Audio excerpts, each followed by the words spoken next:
This topic is what I'd actually planned on talking about before our crash happened.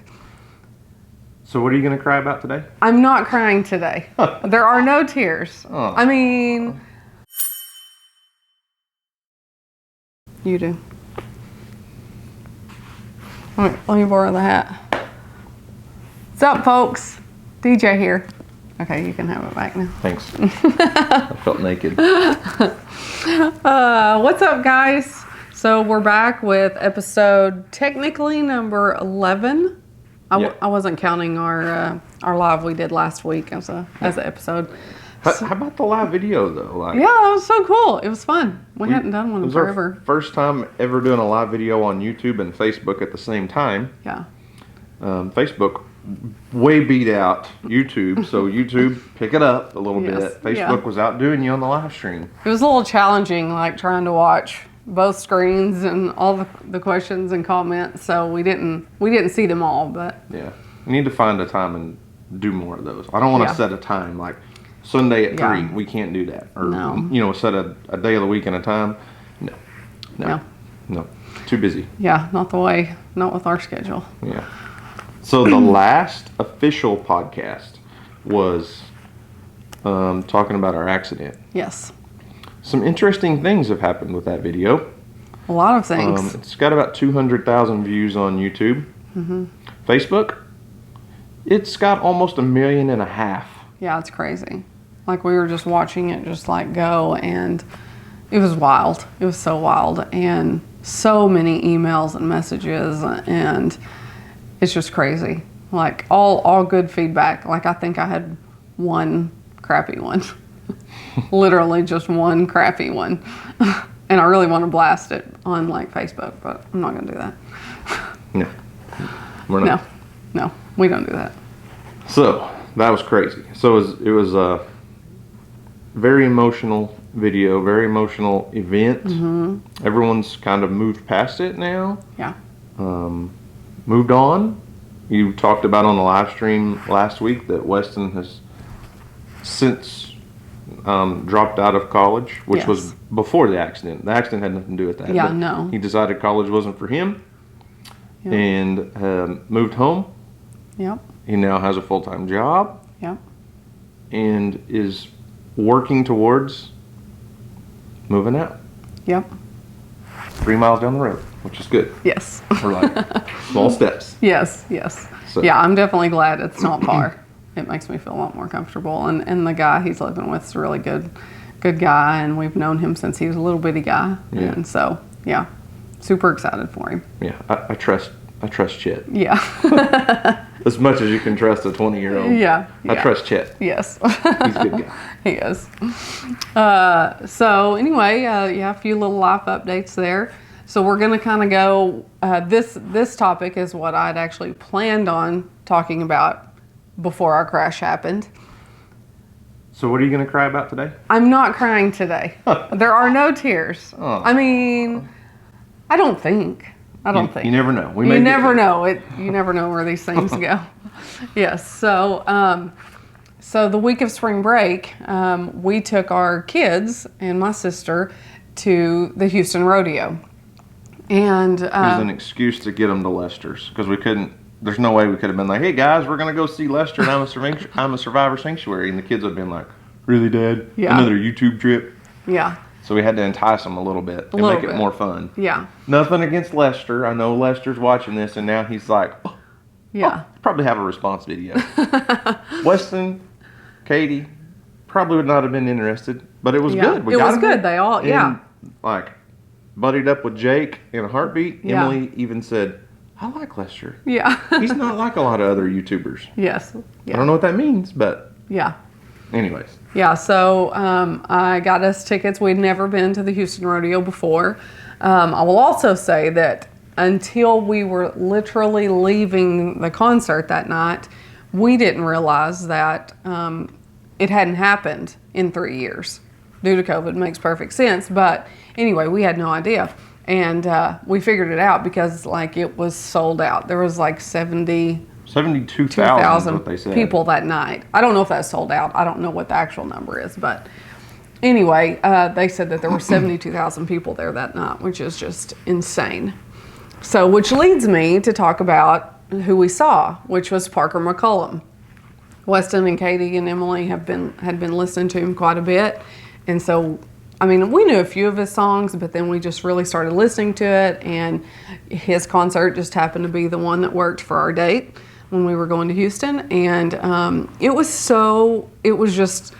the coolest thing.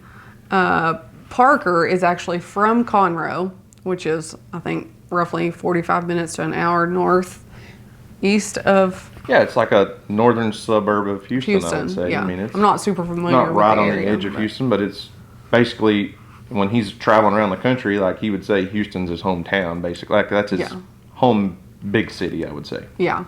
And it was just like, it was so cool getting to see him because, I mean, we didn't have like really close seats or anything like that, but just admit it. We had nosebleed seats. We definitely had nosebleed seats. Like when I bought them, it didn't even give me the options for like closer seats. Could have been just because I was buying 6 tickets. I don't know. Anyway, it was just when he was performing and then he started talking about how it was like his life goal, his dream to play at the Houston Rodeo. Like, I was sitting there in tears and had goosebumps because it was just so cool to watch him and experience that with him in a sense. Like, it was I know his he first doesn't. time playing the Houston Rodeo. Yeah, I know obviously he doesn't know us and we don't know him, but just to. But you could send this video to him. Not you, all of them. Yeah. I could tell him about it because he has been making YouTube videos. Like, they're a lot more professionally done, but like You say my videos aren't professional? Well, he's not walking around like vlogging and like he doesn't do what Granger does basically. Okay. Yeah. I thought that was a jab at me. No. Anyway, it was just so cool, and it just got me to thinking, about dreams and life goals.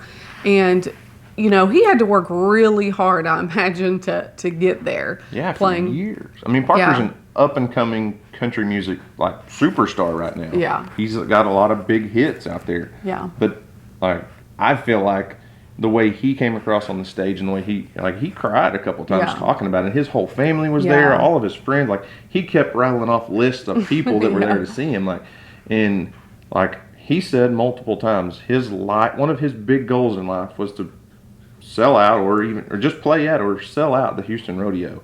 Yeah. And I think it was just a play at the Houston Rodeo, and he happened to sell it out on his first time. Yeah. But it was like the most emotional, like, heartfelt thing at a concert that I think I've ever been a part of. Absolutely. I mean, you just wanted to go down on the stage and give him a hug. Yes. Like, you did it, man. You did it. Yeah, just high five him. And yeah, I was just, and obviously I don't know him, but like, I'm just so proud of him.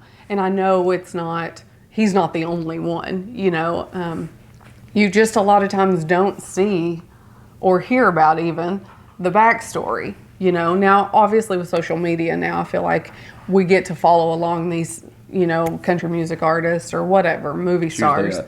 Netflix docuseries during COVID or something because they couldn't tour, so you got all these Netflix series now on these singers. But to be there and witness that in person was just amazing, and it just kind of, I don't know, not revived, but maybe that is the word. I don't know, it just like, I don't know, I don't even know how to explain it. It made me want to pursue our dreams and things even more, and like for our kids. So DJ's buying a beach house. I mean, maybe. That is a life goal for sure. That's not what this video's about. But that is not what this is about. So I just kind of wanted to use that moment that we experienced with him, and watching Katie and Weston and Emily see that, even Houston for that matter. Just getting to experience that, I think, was super cool. Yeah, it was. I mean, the 5 minutes of time that he stood there and talked probably had more impact on the crowd than 50 songs he could have played. Yeah. It was so real. It was such a real, true, heartfelt moment listening to. I mean, Parker's probably 25 years old. Yeah, ish. Maybe. Yeah. He's a young guy, and he just checked something off of his list that was a life goal, a life dream, and that's not the end. No, I mean, You know, he's that's got a just, whole like- career that he's pursuing, and Right.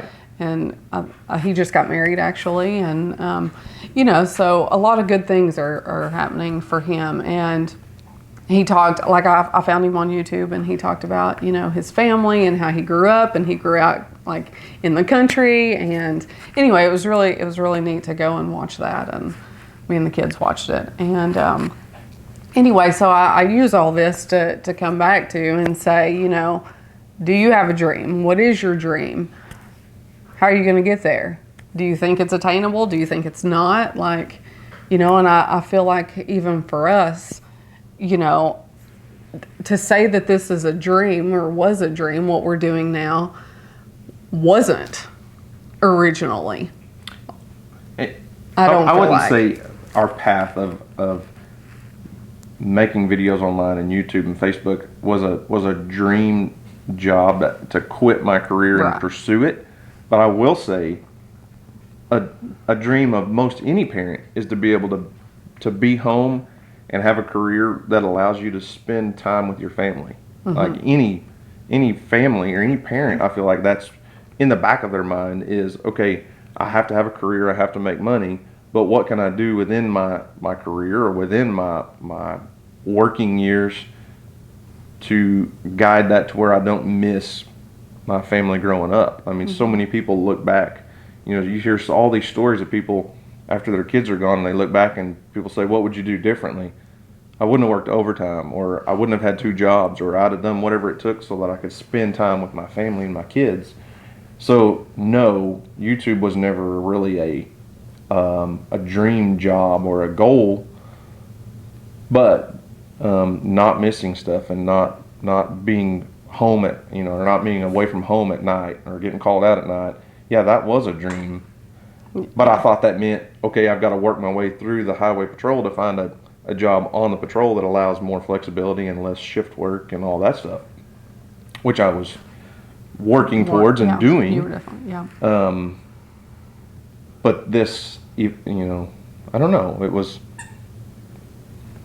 not a planned thing in the beginning, but it's an evolution, I guess. Yeah, it definitely evolved, and as it evolved, I mean, we obviously adapted to kind of what was coming at us, with us, for us, you know, and as it grew, you know, it opened so many other doors and opportunities, and it just, we felt like God was showing us, okay, like these are the doors I'm opening. Are you going to listen to me? You know, and it took a lot to listen to him, honestly. And it's not all at once. No, it's not it always was going to like, happen all at once. It's a progression, you know. I mean, I don't feel like we started creating content for the internet, and then all of a sudden God was like, "Hey, I opened this door. You just need to walk through it." No. It was baby steps along the way, like little opportunities that just come one after another and build up, and then you start seeing this whole map, really, of what the possibilities are. Well, and I even feel that, you know, from my side of it too. Like, you know, I remember when we were dating, and even before, you know, I had Weston, like I wanted to be a mom. I just wanted to be a mom and a wife, and not just. I took care of that for you. Yeah, and so I remember when we were dating, you know, we had the conversation of, when we decide to have, you know, babies, I want to be at home. I want to stay at home with them. You know, by that time Weston was 5-ish, so he was in school, and we knew that way in advance that I wanted to be at home, and whatever that looked like, we were going to make that happen, and we did, and it was hard. It was very hard on one income, and I mean, and just being a stay-at-home parent is rough, and I know working outside of the home can be rough, because you're, you know, when you're at home, you are alone, basically. I mean, you communicate with a baby and a toddler and all day long, you know, and You got to watch baby Einstein for like 2 years. Yeah, and I don't regret that at all, you know. And I say all that to say, you know, there even on my side of things, like being at home, like I raised weenie dogs for a few years, and then that kind of helped me and transitioned me as far as the business side of things into my photography business. And you know, it was like this kind of just not a domino effect, but just growth and learning. And so much of what I did being at home has transitioned into what my role is kind of here with what we do, you know. And being able to be at home for essentially, you know, I don't know, 15 years. I mean, I did go to work for 2 years in the middle somewhere, but I hated it. Yeah, he did not like it. It was tough. But anyway, I just think God's plan is so much bigger than what we ever even could think of back then. Oh, absolutely. I mean, it's just like sometimes I sit back and it's just so mind-boggling, you know, to think about. And like for Parker, I'm sure when he looks in hindsight and he's like, you know, when I was sitting at a bar playing music for 3 people, I never thought I'd be here. Right. You know, and that's so amazing to see, because I feel like when you put good out there and you work hard, you know, God provides for you and takes you where you need to go. So. And you know, I think with us talking about and sharing our faith and talking about God a lot on our channel and our page and all that stuff, I think some people may get a little confused. And yes, God has a plan. God has a plan for each one of our lives, but we still have a responsibility in that. You bet. Like, you know, our preacher likes to say, faith without works is dead. You still gotta have faith, and you gotta believe in that God has a plan for your life, but you still have some responsibility in that. And you still got to walk in it. You still got to walk down that path. I mean, God can open the door, but if you're not willing to get up and work and walk through the door, well, what good did it do for God to open the door? You were sitting back too scared to do anything. And I'm also going to say He will shut those doors for you too. Mm-hmm. He will shut doors that need to be shut. Sometimes they get shut right on your toes. Sometimes it hurts. But, you know, as far as this podcast goes, talking about goals or dreams, I guess. I don't know where you were going with this. We're just kind of rambling here, but I don't know if it's goal oriented, but life dreams. Like, what's your life dream? What is your plan? Like, you know, I feel like it's good to have goals. We all have to have goals. You got to have daily goals, weekly goals, monthly goals, yearly goals. You know, and it's easy to talk about a bucket list. Right. You know, things you want to do or achieve, but how are you going to get there? Like, what's your life plan look like? And you can't just draw it out like a roadmap, unfortunately, because things change so fast. We had never dreamed 5 years ago we'd be where we are. It wasn't even a goal necessarily. Right. But it's like you have to work small steps, you know, talking about years back of all the side hustles and stuff, for mowing lawns, or you raising miniature dachshunds, and the photography stuff. Like, all those things, those little small business ventures led into so much more, which led into so much more. And when that door was open, you were equipped to walk through it. Right. And I feel like some people maybe get a little bit confused or a little bit stuck in the chaos, stuck in the mud of those opportunities happen, and it's just so hard to know what to do sometimes. But little bitty life choices, I guess that's really, I mean, it's kind of like what we're trying to teach Weston right now. Little bitty life choices make such a huge impact on your life down the road, and you don't even realize it at the time. Right. Like, yeah, like what could you tell your 18, 19-year-old self? Yeah. I mean, you know, that's what we're trying to get our 19-year-old to understand and to grasp. And, you know, he's 19. Gotta live in the moment. That's all. Yeah. Live just right now. Right Yeah. now. What am I gonna do right now? Yeah. And we're all that way to an extent. And I mean, some people say, you know, it's good to live in the moment. You gotta live in the moment. Well, you do, but there's more to life than living in the moment. Yeah. So if you're talking about life goals or life dreams, are you going to like talk about what your hopes and goals and dreams are for the future? Well, so that's, one of the questions that got emailed in was from Grant. And he said, looking back and, I know you didn't think 5 years ago you'd be where you are now. So where do y'all see yourself in 5 years? And so it's like, it's so hard to answer. Like, it really is, because like, we're not leaving here. Like, that's moving or something like that is not in the cards for us. We're not, at least that I'm. No. No, our we're not. Our hometown just passed a $30 million bond, and our kids are getting a new high school gym and auditorium and college center and career center and all this stuff. That's home. Like, that's what this is home. Like, well, and I was specifically meaning like right but here. I'm just saying, like, it's like, we're not. I don't feel like we have any goals or plans on moving or anything like that. I would like a beach home eventually. That is one of my goals. Will it happen in 5 years? I don't know. I'm okay if it doesn't. What? You'd love it. I would love it, but I also, you're like, I'm okay if it's not in 5 years. I'm like, yeah, you're not okay with that. I'd like it before 5 years, but, and as far as like, I don't know exactly how he meant that. If he meant like where the channel is going to go, or I have no idea.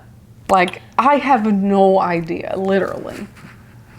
I don't know. Like, so today I was looking for some old videos on our channel, and I went back and watched one from like 6 years ago. It had like 3,000 views, and it was me in Houston looking for mushrooms, because it's that time of year morel mushrooms pop up. So I was looking for some old footage, and just sitting there watching. Like, that was 6 years ago.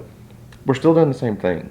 Right. Like, Houston and I, that whole video was only 7 minutes long. Houston and I walked out, and he threw a stick in the creek, and Bella, we still have the same dog. Bella was fishing, he's like, he was 3 or 4 years old, but it was just a memory. Like, watching that brought back so many memories. Yeah. But in a sense, like, 2 nights ago, after supper, you and me and Houston walked down to the creek and went mushroom hunting. Yeah. And like, we're still doing the same things, plus so much more on a bigger scale. Right. We've been very blessed, very fortunate to buy another property. Yes, and I'm super excited to see what all that entails, and I'm also excited to see where our merch goes.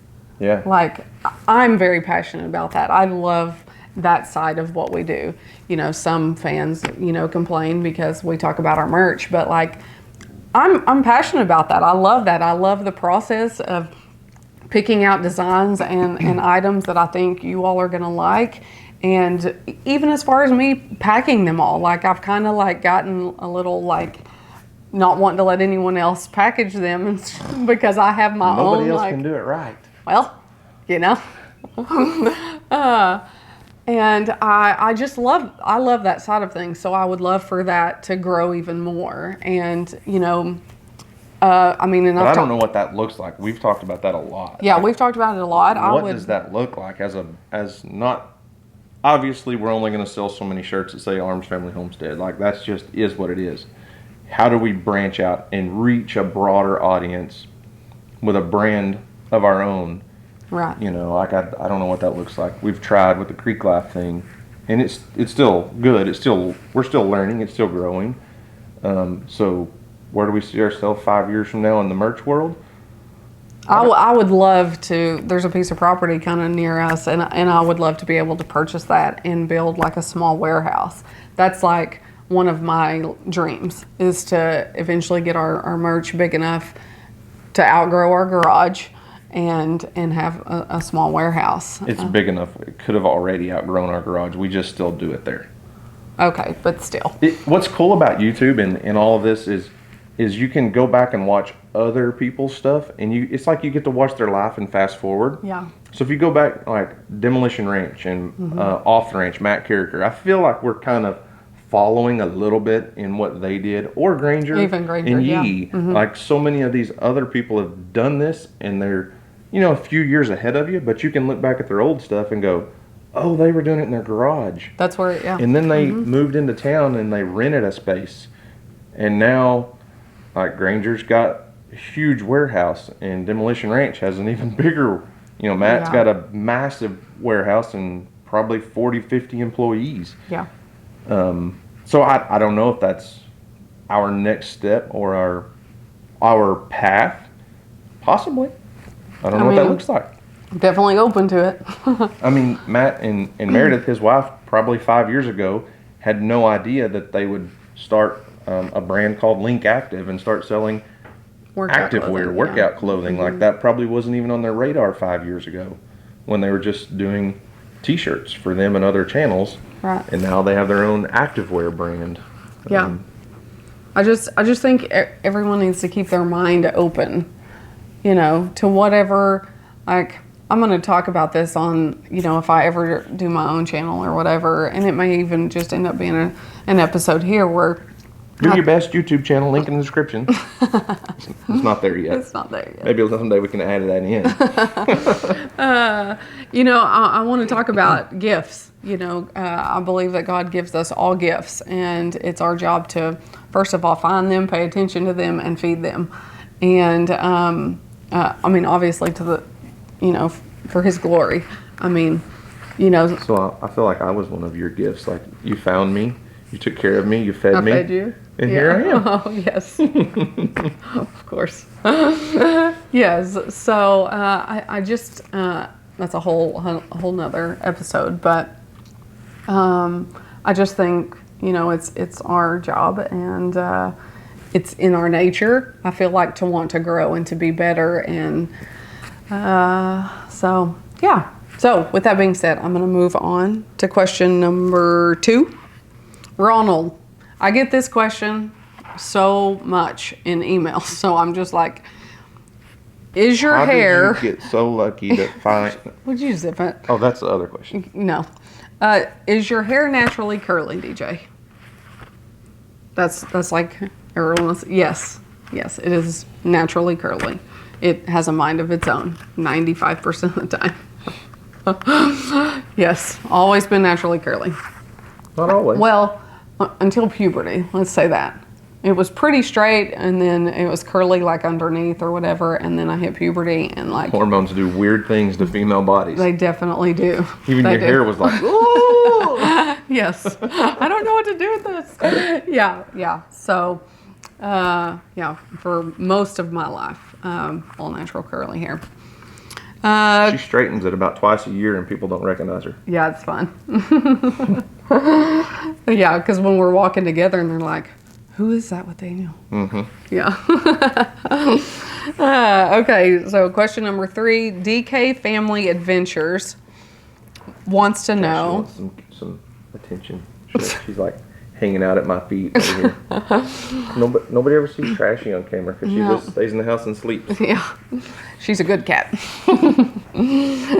Okay, so DK Family Adventures wants to know, Daniel, how has your family handled your exit from law enforcement? I don't know. Ask them. So I'll say this. It was a little weird in the beginning. It felt like a vacation. Like he was just on vacation. Yeah. For, you know, when we had Emily in Houston through OHP, he could be off, was it 8 weeks? You could get paternity, maternity, whichever you were, up to 8 weeks. Yeah. I mean, you had to burn your time. Sure, but you could take off up to 8 weeks. I think it was 8. I think it was 8. So Which that's is a long time. Most guys don't get to do that. Right. Great job, by the way. It was awesome. It was. It just like felt like he was home from vacation, or on vacation. I mean, for I would say the first couple of months even, and then, you know, there were a few adjustments. Like for me, matter of fact, we saw a friend of ours and talked about it last night. You know, I felt like, you know, he would have late shifts and wouldn't get home till 11. Was usually when he got home. Sometimes it would be later. but the kids would go to bed at 9. And so I would have like that 2 hours to myself where I could just go to my room and read, watch a show, whatever. Just chill and enjoy the silence from the chaos, during the day. And that was a little transition for me because like I never got to be alone basically because, he follows me everywhere I go. You're ridiculous. No, in all seriousness, I mean, it's just, we would always, when he was home or whatever, when he was off work, we'd go to bed at the same time, but just for me to have that time. And so now I have to we just have to like work it out basically at nighttime, But I would say. We're not going to talk about nighttime. Oh my God. No, so I wouldn't say it was a hard transition. It was weird. It was just different. Yeah, I mean, I would say it was probably a harder transition, or more of a transition for you than the kids probably. Yeah. Because the kids are just like, oh yay, Dad's home, like. Or Dad's home. Well, Houston was like, oh yay, Dad's home. There you go. Emily was like, oh, Dad. He's gonna annoy me. Oh, you're just gonna pester me all night. But I'm sure there was probably a bit of a transition, especially for Emily at 12, 13 years old now, to go from a dad who was the local state trooper that everybody was afraid of, not everybody. Intimidated by kids, for sure. Kids were intimidated of the job, intimidated of the car, the badge, the uniform. Oh, your dad's like, oh, your dad's going to get us in trouble. Yeah. To Emily, your dad's a YouTuber. Can I have his autograph? Like, you know what I mean? Yeah, now she's like transitioned to being embarrassed sometimes by it. Right. I mean, it's a little bit of a transition for her, which kind of leads me to a side story. Yesterday, Emily, we had freshman enrollment for high school for Emily last night, which the high school is doing a lot of cool stuff for college and careers and trying to get kids more career-oriented, career-minded. And our school is now starting an esports program to where kids can actually play video games as a class. And there's so much more to it. Don't get me wrong. There's so much more behind the scenes. Like the principal even talked about all the computer programming and all that stuff. But he was like, now don't think everybody's going to go out there and just become a professional gamer, because that's just not going to happen. And I told DJ, I said, I bet I could. I bet I could prove him wrong in 6 weeks. It can be done. Yeah. If that's what a kid wants to do, it can be done. There's a lot of professional gamers out there, but there's also a lot more computer programmers and people building games and all that stuff. But even it was just kind of funny to me, because even as much as our small high school is trying to be progressive and plan and help out the kids and help their mindset, even still, the principal is still a little bit like a little bit closed-minded about what goes on the internet and the possibilities out there. It's not that he doesn't want to admit it or doesn't want. He just probably doesn't know how it all works, Yeah. But it was just kind of funny because I was like, I could do it. Yeah. I'm not even a gamer, but I bet you I could start a gaming channel and make money on it in 6 weeks. Yeah, it's crazy. But yeah. So that was all the questions. I hope did we answer? I think we answered the last question. About the exit. Yeah, I mean, it was, as far as for the family, it was the greatest thing that I could have ever done for my family, was to walk away from a super high stress job and be more at home, be more with my family, and be involved in more of the day-to-day stuff with the family. It was a great, great, great, great blessing. And it was not, like we talked about in the beginning, my goal in life was to be a trooper for 25 years, retire from that, and then do whatever I wanted to do.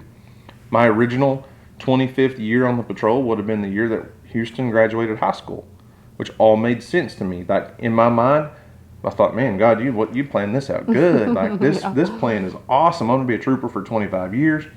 My 25th year is the year that my youngest son moves on, hopefully, to college or to a job or something. And that's not how it worked out. Nope. Like, it's not how it worked out at all. And we've been very incredibly blessed to see so many good things happen in our life. But that's not to say that there won't be struggles. Like, we are incredibly blessed. And I'll tell everybody that, like, whether it's with our jobs, with our income, with our family, like, and we give God credit for that stuff. Like, I feel like the Lord has blessed us in so many ways. But that doesn't mean it's all easy and all just a gravy boat. Like, we almost lost our family. Yep. Like, there will be struggles. And that's like, I don't know how to say everything, but I think a lot of people get confused when we say we give God the credit for our success, and then you get these emails and these questions from people that say, well, then why isn't God blessing me? Yep. Like, that's a hard question. Like, I don't have all the answers. And that's not to say our life is even perfect, because I promise you the last several years have been very challenging raising Weston. I mean, he is a strong-willed little dude. Not little anymore. I know he's not little, but sometimes I look at him and I see 7-year-old Weston, and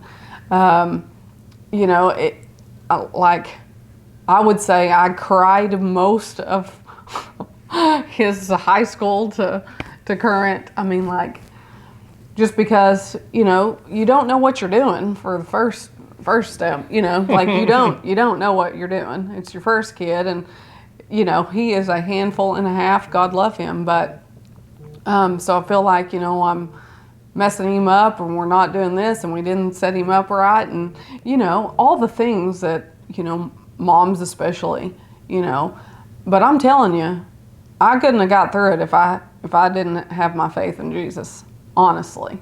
Like, I would have thrown my hands up probably a long time ago.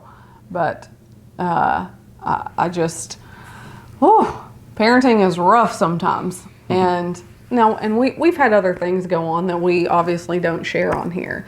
So I don't want y'all to think that our life is perfect, because we are just like everyone else with different struggles. Right. Don't forget that these videos are a highlight reel.